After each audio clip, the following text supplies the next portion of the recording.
முக்கோண காதல் கதை தான் இப்போ கரண்ட்டாக ட்ரெண்டிங்கில் இருக்குது போல இருக்குது. ஏன்னா பல நடிகர்கள் இன்னொருத்தங்க கூட வாழ்ந்துட்டு வராங்க, லிவிங்கில் இருக்காங்க.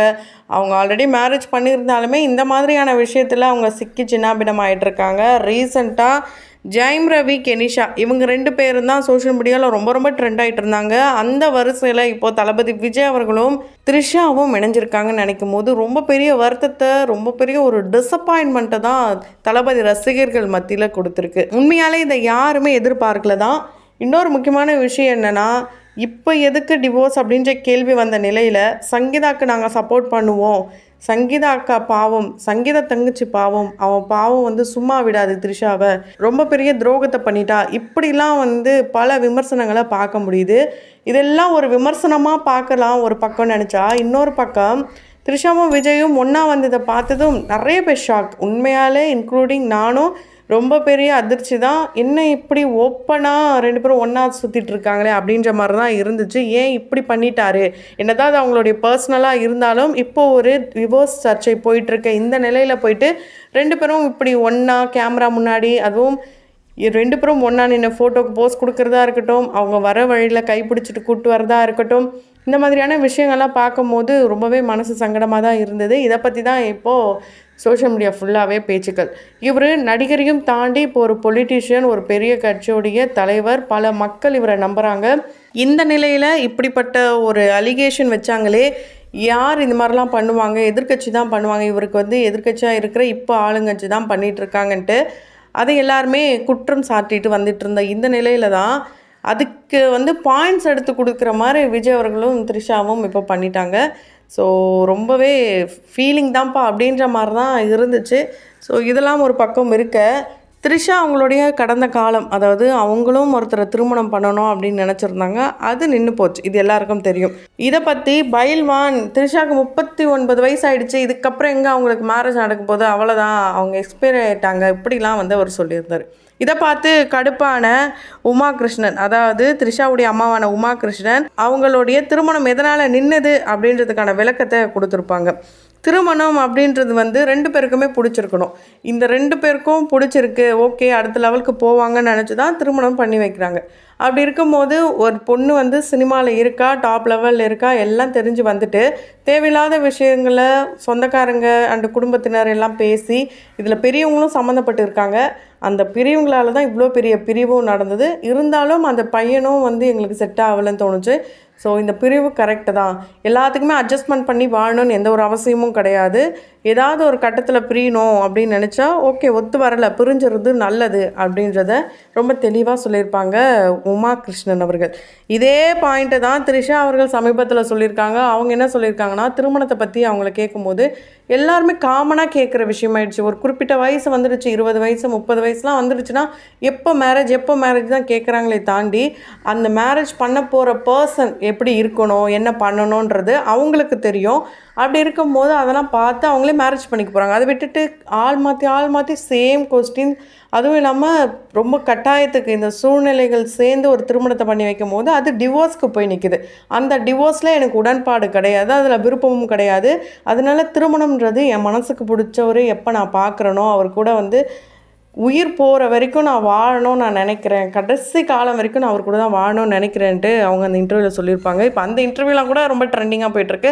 அதை தாண்டி இன்னொரு முக்கியமான விஷயம் என்னென்னா, இவங்க ஆரம்ப காலகட்டத்தில் இருந்த அந்த த்ரிஷா ஒரு இன்டர்வியூ கொடுத்துருக்காங்க. அதில் அவங்க என்ன சொல்லியிருக்காங்கன்னா, நான் சிஎம் ஆகணும், அடுத்த பிளான் என்னன்னு கேட்டால் நான் 10 வருஷத்துக்குள்ளே சிஎம் ஆகி காட்டுவேன் அப்படின்னு அவங்க சொல்லியிருப்பாங்க. அதை அவங்க என்ன ஃபன்னாக கூட சொல்லியிருந்துருக்கலாம். ஆனால் அவங்க இந்த கொடி படத்தில் அதுக்கு தான் ஆசைப்பட்டு ஒரு கொலையும் பண்ணியிருப்பாங்க தனுஷ் அவர்களை. அதையும் இப்போ விஜய் அவர்களையும் இந்த ஒரு சிங்க்ரனஸ் பண்ணி வேறு மாதிரி எடிட்டிங்லாம் போயிட்டுருக்கு. உண்மையாலே இதை பற்றி இப்போ இருக்கிற முக்கியமான பிரமுகர்கள், பத்திரிக்கையாளர்கள் அண்ட் சிங்கர் சுசித்ரா இவங்களாம் என்ன சொல்கிறாங்கன்னா, அந்த அளவுக்கு ஒர்த்து கிடையாது த்ரிஷா, அந்த நடிகையை நம்பி நீங்கள் போகிற அளவுக்கு ஒர்த்து இல்லை. உங்களுக்கு அழகான ஒரு குடும்பம் இருக்குது, 2 பசங்க இருக்காங்க, அதனால் சண்டைகள் வரும், குடும்பம்னா பிரச்சனைகள் இருக்கும், அதை சமாதானப்படுத்தி ரொம்ப சந்தோஷமாக ஜாலியாக என்ஜாய் பண்ணுங்கள். அதை விட்டுட்டு ஒர்த்தே இல்லாத பர்சனுக்காக எதுக்கு இவ்வளோ பேரை எதிர்த்து ஒரு விஷயத்த பண்ணுறீங்க? தயவு செய்து விஜய்க்கு நான் சொல்கிற அட்வைஸ் இதுதான்ட்டு சுசித்ரா விஜய் அவர்களுக்கு அட்வைஸ் பண்ணியிருக்காங்க. அம்மா அப்பா கூட ஒரு டாக்ஸிக்கான பர்சன்ஸ் தான், அதனால் அவங்கள தூர போட்டுட்டு உங்கள் ஒய்ஃபை நம்பி வாழுங்க, உங்கள் குழந்தைங்க கூட ஃப்ரெண்ட்ஷிப்பாக இருங்க. 2 பேரும் வந்து சண்டை போட்டுக்கோங்க, அதுக்கப்புறம் சேருங்க. இதெல்லாம் ஒரு பெரிய விஷயமே இல்லை. உனக்கு ஒர்த்தே இல்லாத ஒரு தரங்கெட்ட ஒரு பர்சன் தான் த்ரிஷா. தயவு செய்து மிகப்பெரிய ஒரு மிஸ்டேக் பண்ணுற, இப்பயே மாற்றிக்கோ அப்படின்ட்டு ரொம்பவே போல்டான ஒரு விஷயத்த சொல்லியிருக்காங்க சுசித்ரா. இது வரைக்கும் சுசித்ரா அவர்கள் சொன்ன எந்த விஷயமும் பெருசாக பேசப்படலை. ஆனால் இப்போ சொன்ன இந்த ஒரு விஷயத்த கண்டிப்பாக கொஞ்சம் காது கொடுத்து கேட்கலாம். ஏன்னா எவ்வளோ விஷயங்கள் இருக்குது. இத்தனை வருஷம் ஒன்றா சேர்ந்து வாழ்ந்திருக்காங்க. அப்படி இருக்கும்போது என்ன நடந்ததுன்னு அவங்களுக்கு மட்டும்தான் தெரியும். சங்கீதா அண்டு விஜய் 2 பேரும் சேர்ந்து பேசி ஒரு விஷயத்த முடிவு பண்ணிட்டாங்கன்னா அது நல்லாயிருக்கும். ஸோ குழந்தைங்களுக்காகவாவது நீங்கள் 2 பேரும் ஒன்றா சேர்ந்து வாழணுன்ட்டு பல பேருடைய ஆசையாக இருந்துட்டு வருது. த்ரிஷா கூட இந்த அளவுக்கு க்ளோஸாக இருக்கணும்னு எந்த ஒரு அவசியமும் கிடையாது.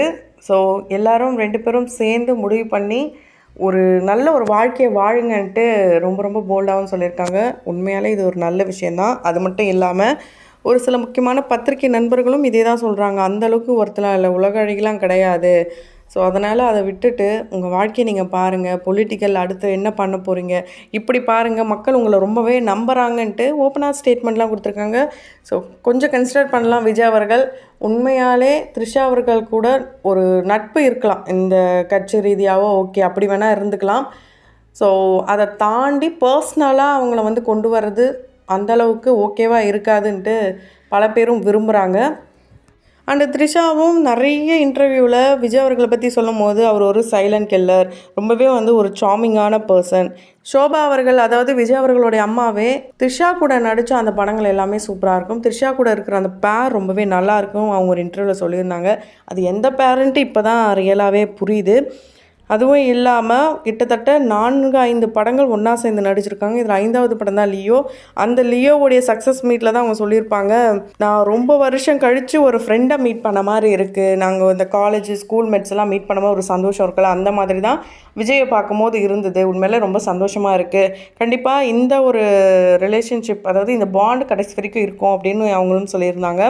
அதுவும் இல்லாமல் இன்னொரு படத்தோடைய ஆடியோ லான்ச்சுக்கோ இன்னொரு மேடையில் அவங்க இருக்கும் போதும் நான் லியோவுடைய சக்ஸஸ் மீட்லேயே பேசணும்னு நினச்சிருந்தேன். அப்போது வந்து விஜய்க்கும் எனக்கும் இருக்கிற இந்த பாண்ட், அதாவது இந்த கெமிஸ்ட்ரி வந்து இத்தனை வருடம் இருந்த இந்த படங்களில் இல்லாத ஒரு கெமிஸ்ட்ரி, இன்னும் இன்டிமெண்ட்டான சீன்ஸ் எல்லாமே இருக்குது இந்த படத்தில் இருக்குது. நீங்கள் எல்லாருமே பார்ப்பீங்கன்ட்டு அந்த கெமிஸ்ட்ரியை பற்றி அவங்க ரொம்ப அண்டர்லைன் பண்ணி சொல்லியிருப்பாங்க.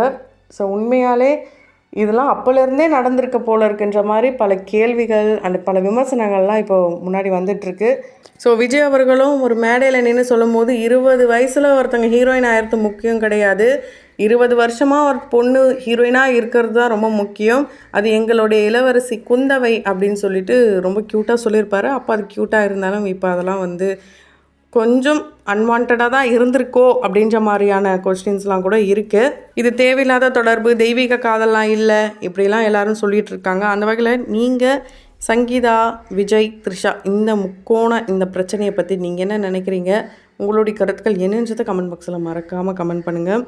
இது இவருடைய அரசியல் பயணத்தை பாதிக்கிற அளவுக்கு இருக்கும் இல்லையா, இதையும் கமெண்ட் பாக்ஸில் கமெண்ட் பண்ணுங்கள். தொடர்ந்து வீடியோஸ்லாம் பார்க்கணும்னு நினச்சிங்கன்னா உடனே சேனலை சப்ஸ்கிரைப் பண்ணிவிட்டு பக்கத்தில் இருக்க பெல் ஐக்கனையும் மறக்காமல் ப்ரெஸ் பண்ணிவிடுங்க.